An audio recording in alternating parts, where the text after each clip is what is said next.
pad see ew. Ingredients: 8 ounces, half a pound, dried white rice stick noodles. 2 tablespoons vegetable oil.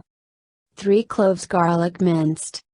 6 ounces, 2-3 pieces, boneless skinless chicken thighs trimmed of excess fat and sliced, can be substituted with your choice of protein.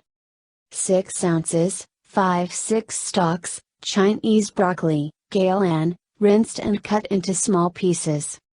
2 large eggs. Pad see ew sauce. 3 tablespoons light soy sauce. 1 tablespoon dark soy sauce. 2 tablespoons oyster sauce.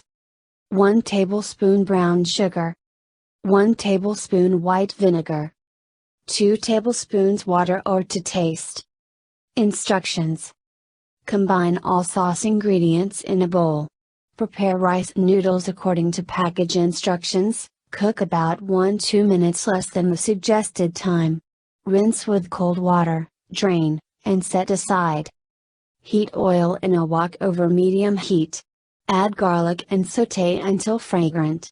Add chicken and cook until nearly cooked through, for about 2-3 minutes. Push everything to one side, crack in the eggs, and scramble. Add Chinese broccoli, rice noodles, and sauce. Toss everything together, adding more water if needed, and cook for about 1-2 minutes until the noodles are evenly coated and caramelized. Serve immediately and enjoy.